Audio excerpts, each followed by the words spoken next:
Transformation est un mot fort, un concept puissant. Mais que veut-il dire en rapport avec une société? Est-ce que l'ADN spirituel d'une communauté peut être altéré?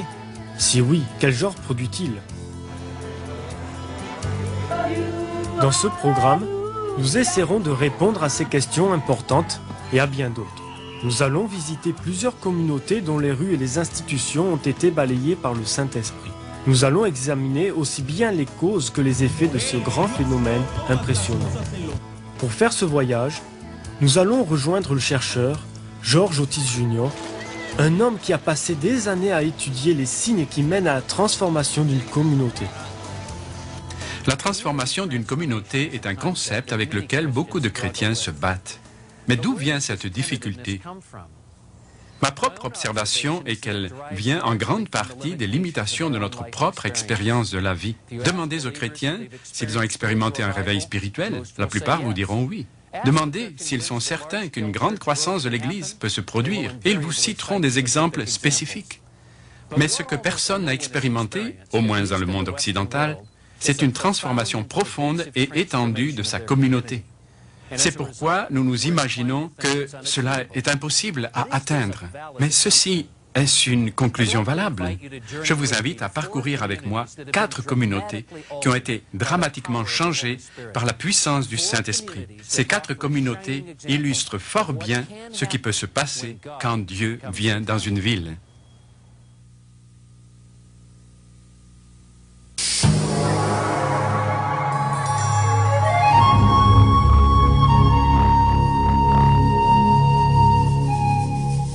Elle était connue comme la capitale mondiale de la drogue. Il faut ajouter à cela la violence, la corruption et toutes sortes de péchés que l'on peut imaginer. La violence était à son paroxysme. L'Église ressentait la pression de ce qui se passait autour d'elle. Alors voilà l'Amazonie, qui est l'Amazonie de Colombie, du Brésil et du Pérou. On y trouve beaucoup de laboratoires de cocaïne. Marcy et Randy Macmillan sont des vétérans qui ont vécu à Cali pendant plus de 20 ans. Ils ont passé au moins 10 ans à l'ombre des seigneurs de la drogue dans cette ville. Ils ont vu les effets dévastateurs du contrôle impitoyable de la mafia. Et cela se passait juste de l'autre côté de leur maison. Lorsque l'argent illicite de la drogue a commencé à se déverser dans la ville de Cali dans les années 80, les seigneurs de la cocaïne ont déménagé dans le voisinage des Macmillan et ont acheté des blocs entiers de maisons luxueuses. Hé, Randy, cette maison-là à droite semble vraiment étonnante. Ce mur doit avoir une hauteur de 15 à 20 mètres. Et qui est-ce qui vivait là? Voici, c'est ici la famille Oruela Rodriguez, les chefs de la mafia de Cali. Lorsqu'ils étaient les maîtres de cette ville par la production et l'exportation de la cocaïne, ils avaient un chiffre d'affaires de 500 millions par mois. Bénéfice pour un seul mois. Mais pour leur sécurité, il leur fallait obligatoirement des grands murs, tant ils vivaient dans la peur.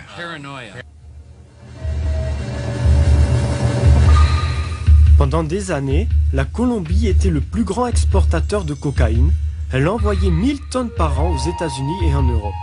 Le service américain de lutte contre la drogue, appelé la mafia de Cali, l'organisation criminelle la plus grande, la plus riche et la plus organisée de toute l'histoire. Avec des milliards de dollars à leur disposition, il était difficile de les atteindre, particulièrement dans la ville de Cali. Ils contrôlent toute la situation socio-économique, politique et même religieuse. C'était terrible. En ce temps, le trafic de la drogue à Cali était l'un des plus forts dans le monde. Les gens mouraient facilement. Si dans la circulation tu te trouvais au milieu d'une fusillade, c'était un miracle si le chauffeur et toi n'étiez pas tués. Les gens de la ville vivaient dans la peur. J'ai personnellement vu 5 personnes tuées à Cali. Beaucoup de journalistes ont été tués parce qu'ils dénonçaient ce que la mafia faisait en Colombie. Les décisions politiques importantes pour le pays étaient contrôlées par l'argent de la drogue. Tous les aspects de la société étaient ainsi influencés. Ça touchait à tout, absolument tout. Ce que vous voyez ici n'est qu'une des 1200 propriétés qu'ils avaient à Cali. Marcher librement dans les rues qui ont connu tant de terreur est un témoignage des changements remarquables qui ont eu lieu à Cali. Mais où est-ce que tout cela a commencé? Cette histoire, tout comme les autres, récit de transformation, est enracinée dans le cœur des intercesseurs. Des hommes et des femmes qui avaient des oreilles pour entendre ce que Dieu disait. Dieu nous a parlé en nous demandant de venir à Cali. Ruth Roybal et son mari Julio sont venus à Cali en 1978. Ils étaient choqués de voir de grandes ténèbres sur la ville. Mais Julio était convaincu que si le peuple de Dieu se mettait ensemble et priait, l'emprise de l'ennemi serait brisée. Il y avait seulement un problème. Personne ne voulait le faire. Il n'y avait pas d'unité entre les églises. Chacun menait sa vie chrétienne à sa guise et se contentait de bénir ses frères, leur souhaitant de merveilleux moments dans leur église. L'association des pasteurs était seulement un jeu d'écriture, mais rien n'avait d'effectif. Chacun travaillait de son côté. L'unité n'était pas du tout recherchée.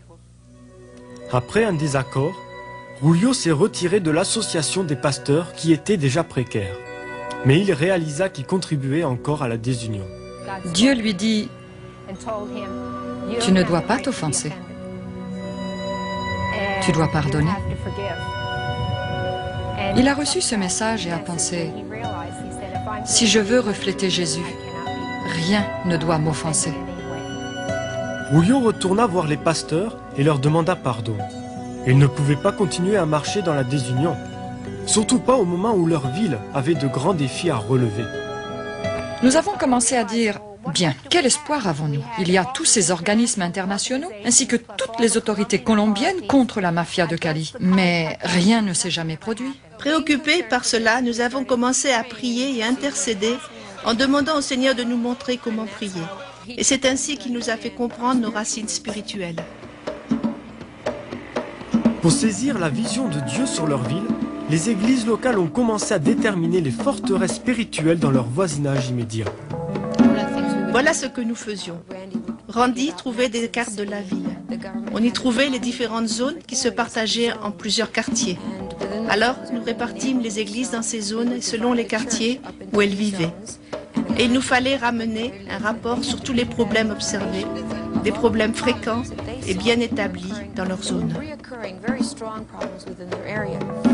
Une des découvertes troublantes était la grande implication de la ville dans l'occultisme. Même les patrons des réseaux de drogue étaient des clients des médiums, des guides spirituels. Ils étaient fortement enracinés dans des pratiques occultes et impliquaient les responsables religieux. Cela leur donnait donc le pouvoir, sans compter celui que leur donnait déjà l'argent. Quand ils ont commencé à combattre les forteresses spécifiques de la ville, les pasteurs de Cali sentirent que Dieu les amenait à rassembler leurs fidèles pour une nuit d'adoration et de prière commune. Au début, le problème était que les gens disaient « ça ne va pas marcher, il se peut que les gens ne viennent pas » et beaucoup s'y sont opposés. Et nous avions des responsables qui ont osé entreprendre. Ils ont osé, comprenant que c'était la volonté de Dieu. En 1995, nous avons eu la première veillée de prière. Did you feel the mountains tremble? Ils ont prié contre les principautés et les puissances. Ils ont prié pour l'unité, en comptant sur Dieu pour qu'il se manifeste dans les églises. À ce moment, le maire est monté sur le podium et a prié pour Cali et a dit « Cali appartient à Jésus-Christ ». Lorsque les chrétiens entendirent ces paroles venant du maire de la ville, ce fut une confirmation de ce que l'Esprit Saint faisait dans la ville. 48 heures après l'événement, le journal quotidien titrait « Aucun homicide ». Pour la première fois de mémoire de citoyens, Cali avait eu un week-end entier sans un seul meurtre. Un événement digne d'attention dans une ville qui comptait en moyenne 15 meurtres par jour. Après les principaux fruits de la prière, des programmes d'intercession ont continué et c'est là que l'on a commencé à voir les résultats. 10 jours après, le premier patron du réseau de drogue est tombé. Dieu était en train de changer la ville.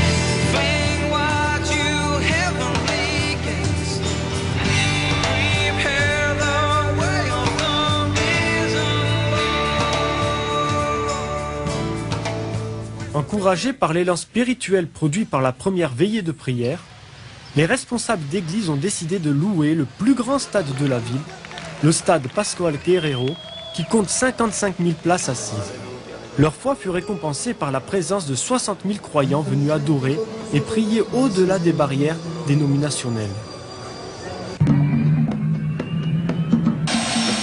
Pendant l'été 1995, le gouvernement colombien déclara une guerre générale contre les patrons des réseaux de la drogue. 6500 commandos d'élite furent disséminés dans Cali avec l'ordre d'arrêter les chefs de la mafia. Il y avait 7 chefs importants de réseaux de drogue. 6 sont tombés au cours des 9 mois durant lesquels nous avons vraiment commencé à prier ensemble. L'atmosphère spirituelle de toute la ville de Cali a changé. Tandis que Julio Roybal était encouragé par la main de Dieu, il y eut de l'opposition dans son propre voisinage. Un voisin en colère à cause d'un droit de propriété menaça de le tuer. Julio disait « Je vais jeûner et prier jusqu'à ce que je sache ce qui se passe. » Alors, il se mit à jeûner et le 3e jour, Dieu lui parla et lui dit « Il t'arrivera un grand dommage, mais cela déclenchera le réveil à Cali. » Je vais vous dire que ce que nous faisons ce soir est une chose très dangereuse. Se tenait une réunion avec l'association des pasteurs, le comité. J'attendais Julio avec les autres pasteurs à 2h cet après-midi. Il nous a demandé de le descendre. Le chauffeur disait non. Laisse-moi t'accompagner jusqu'à la porte. Laisse-moi attendre avec toi. Mon père a dit non.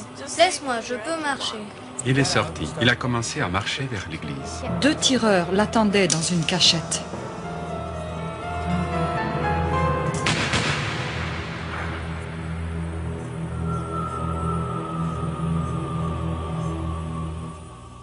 C'était la dernière fois que je le voyais.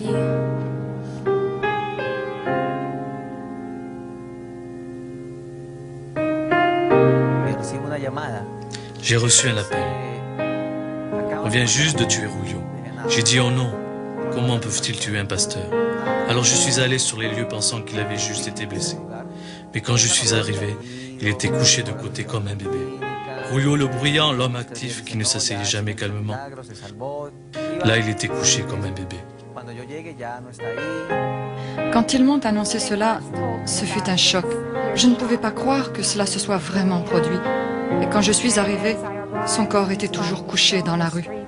Il y avait une flaque de sang à côté de sa tête, touchée par la balle.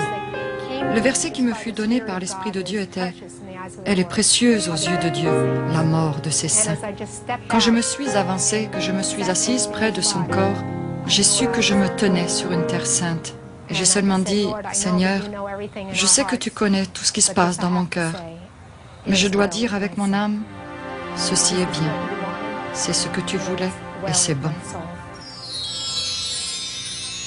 Encore sous le choc, et luttant pour comprendre le but de Dieu dans cette tragédie, des centaines de chrétiens sont venus à l'inhumation de Julio, y compris beaucoup de pasteurs qui ne s'adressaient pas la parole. Tous les pasteurs se sont approchés. Nous nous sommes embrassés. Et nous avons fait une alliance d'unité, en nous disant que nous ne laisserions plus rien nous séparer.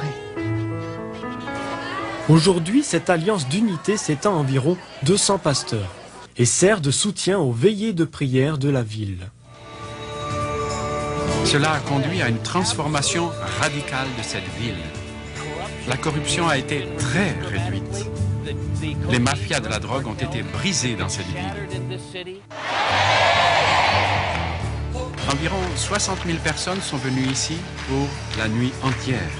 Ils ont à cœur de prier pour que Dieu continue le travail merveilleux qu'il a commencé d'accomplir dans cette ville pendant ces 36 mois derniers. Pendant que des milliers d'adorateurs prenaient d'assaut le stade, les forces de sécurité étaient obligées d'en renvoyer 15 000 autres par manque de place.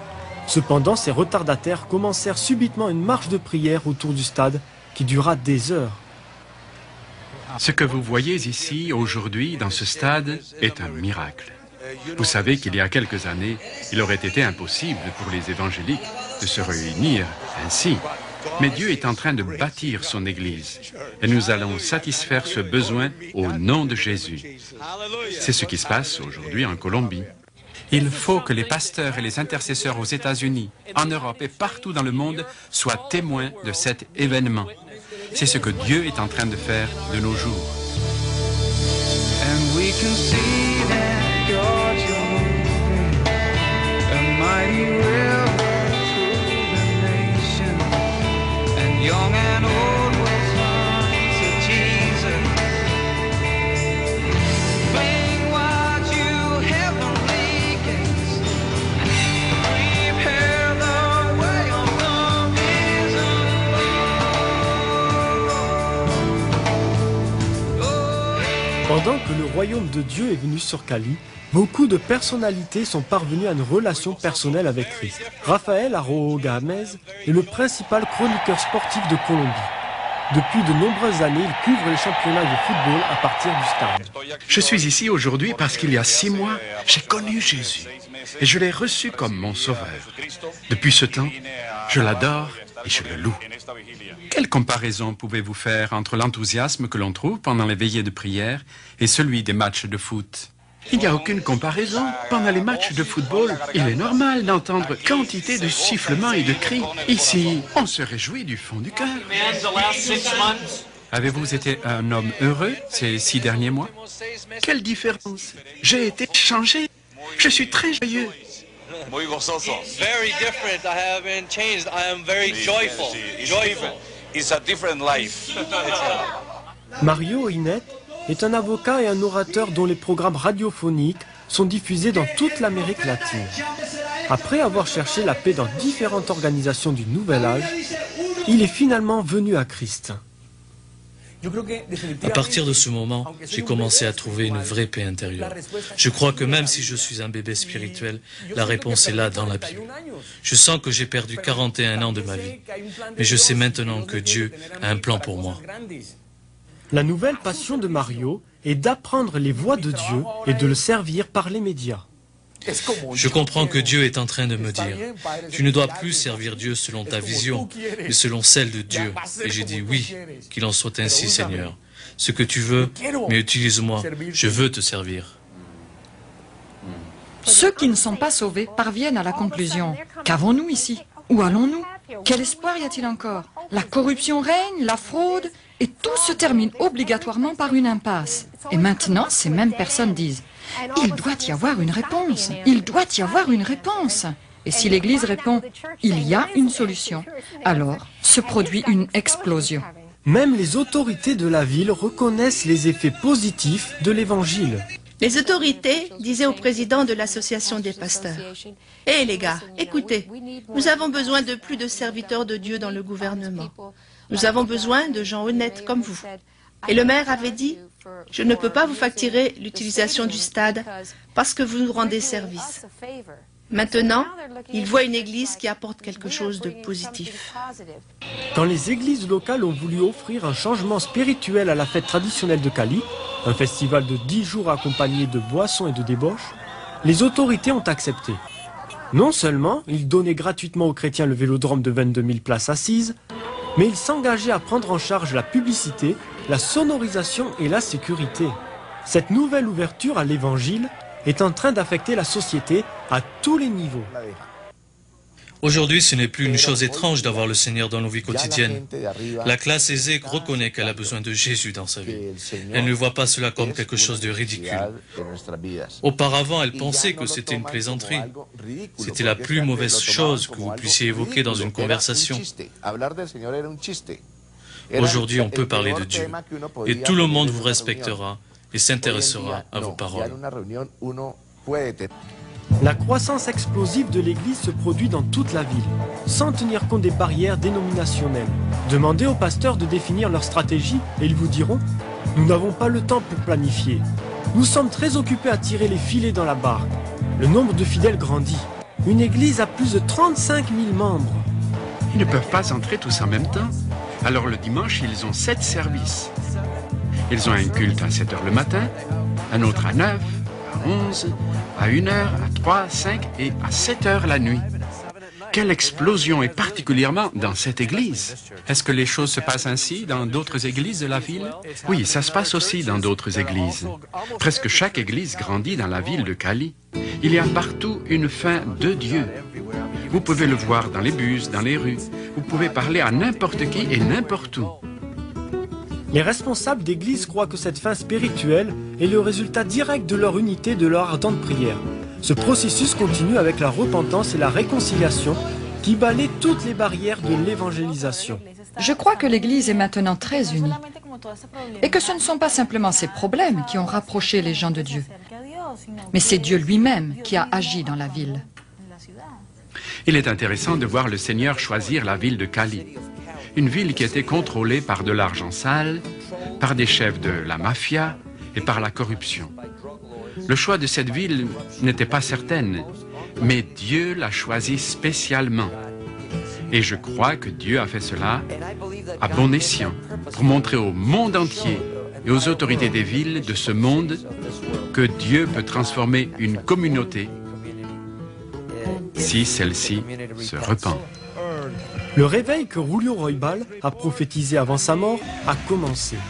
Sa famille, en célébrant l'unité retrouvée de l'Église et les foules qui viennent à Christ, est réconfortée et honorée pour y avoir contribué. Nous nous sommes rendus compte que Dieu nous avait confié à nous la plus grande chose que personne ne pourrait jamais faire. Et cela ressemble au martyre pour Christ. Nous avons réalisé aussi la responsabilité que nous avons d'exalter son nom, car nous savions que Dieu était en train de faire quelque chose de plus grand encore. Avec sa mort, c'est comme si cela nous a encouragés à vouloir faire la même chose, à abandonner nos vies pour le Seigneur et non pas simplement mourir pour lui, mais vivre pour lui. Cela peut être plus difficile que de mourir pour lui. Est-ce que vous sentez que quelque chose de la vision de votre Père est en train de vivre et de passer en vous? Oui, elle est en nous, c'est une grande partie en nous. Julio avait l'habitude de dire « Je suis immortel jusqu'à ce que j'ai accompli tout ce que Dieu a prévu pour moi. » Et s'il était possible de lui demander « Était-ce utile que tu meurs ?» il vous répondrait oui, parce que c'était là l'aspiration profonde de son cœur. What everyone thought was impossible. What everyone thought was totally, virtually, humanly impossible. I bear witness before God and you this evening that nothing is impossible for God. Nothing is impossible for God.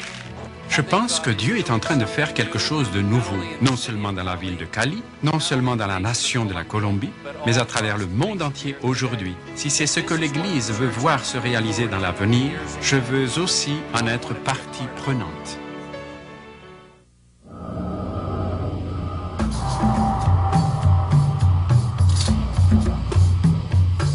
Kiambu est une ville qui avait un sombre passé. En fait, son histoire était la pire de notre pays. Elle était bien connue à cause du viol et de la violence. La ville n'avait pas de croissance, les églises non plus. Personne ne voulait aller dans cette ville à cause de sa mauvaise réputation.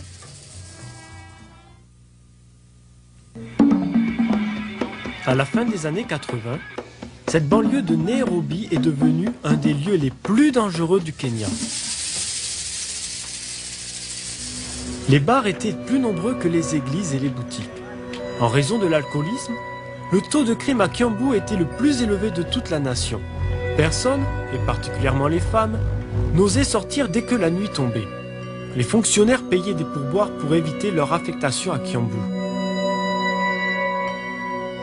En dépit des nombreuses années d'efforts dans cette ville de 65 000 habitants, aucune église n'a jamais pu croître au-delà de quelques douzaines de membres. Comme l'un des pasteurs le dit, nous prêchons l'évangile ici, mais les hommes ne sont pas sauvés. Le Seigneur nous a parlé à mon épouse et à moi en 1988 en nous disant de venir à Kiambu et d'y implanter une église. Les serviteurs de Dieu itinérants, Thomas et Margaret Muti, n'ont pas été effrayés lorsque Dieu les a appelés dans la ville de Kiambu. Ils savaient que l'implantation d'églises dans ce cimetière de ministère ne serait pas facile. En fait, les collègues pasteurs à Nairobi pensaient que cette idée était de la folie. Et ils n'hésitaient pas à le dire.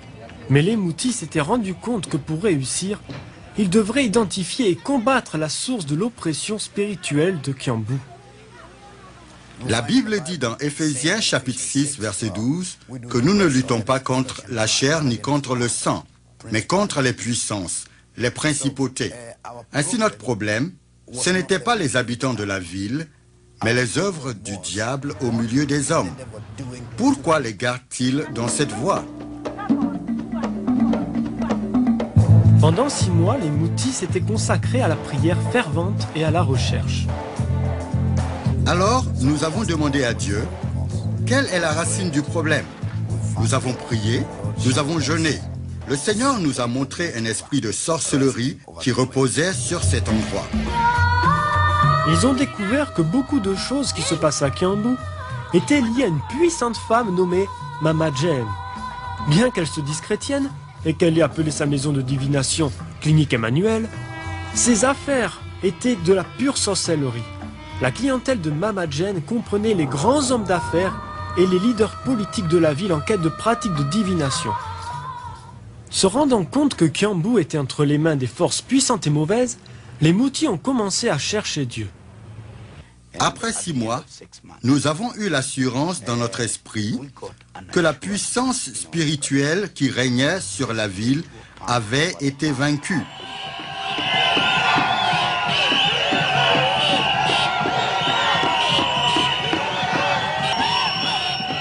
Saisissant cette occasion, Thomas fit sa première croisade. Vers la fin de la première semaine, plus de 200 personnes avaient donné leur vie à Christ. Sans tarder, les guérisons et les conversions devinrent des choses communes. Quand le hall municipal ne pouvait plus accueillir les foules, Thomas a amené la congrégation dans le sous-sol d'une boutique voisine. La prière durait 2 tours d'horloge et cette cave fut appelée « caverne de prière ». Affligée par ce changement, Mama Jane commença à contre-attaquer par la sorcellerie. Une grande oppression descendit sur les réunions de prière et de louange. Elle resta jusqu'à ce que les anciens découvrent les œuvres de Mama Jane en dehors de l'église. Ayant réalisé qu'ils avaient affaire à des forces démoniaques, les croyants prirent autorité sur la situation. Un matin, nous avons simplement levé les mains et nous avons prié pour 2 choses. Que Mama Jane soit sauvée ou qu'elle quitte la ville. En quelques jours, Mama Jane fut dépossédée de sa puissance. Elle fit ses bagages et quitta la ville dans les semaines qui suivirent. Dès que cette puissance de sorcellerie qui était sur Kiambu fut brisée, la présence de Dieu commença à venir sur la ville. L'atmosphère entière changea. Alors qu'auparavant, les gens avaient peur de sortir la nuit, Kiambu avait maintenant un des taux de crime les plus bas du pays. Des bars ont été fermés et furent transformés en églises. La ville s'est épanouie. Nous avons vu un changement réel. Et avec la présence de Dieu, il y a naturellement beaucoup de bouleversements. Ce que nous voyons aujourd'hui, c'est la prospérité. Maintenant que Kiambu a du renom, les gens de Nairobi se bousculent pour avoir des maisons là-bas. La population a connu une croissance de 30%.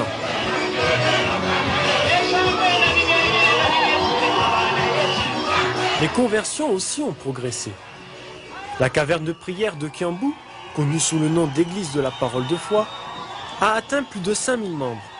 C'est bien pour une ville où la moyenne des fidèles dans les églises allait de 30 à 40 personnes.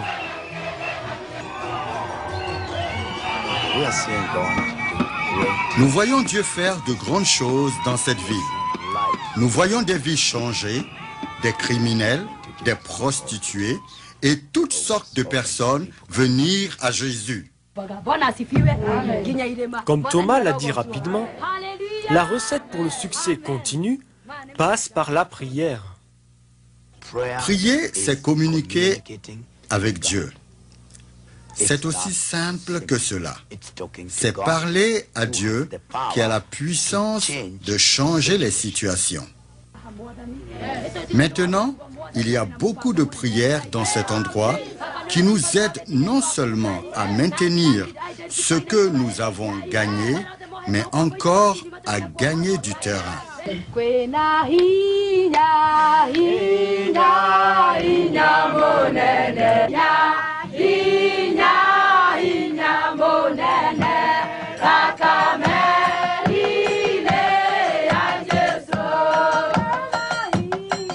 Chaque jour, plus de 400 intercesseurs se retrouvent pour prier. La réunion commence à 6 heures du matin.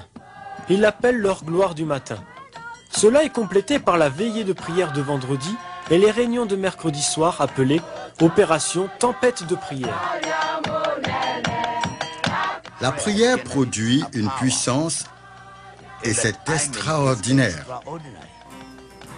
C'est une puissance qui transforme.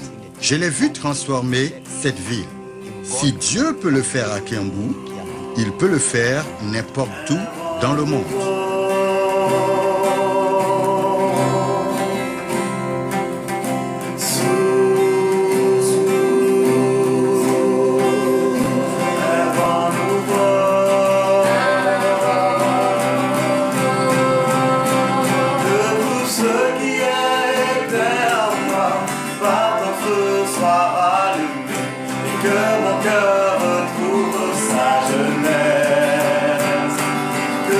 Ceux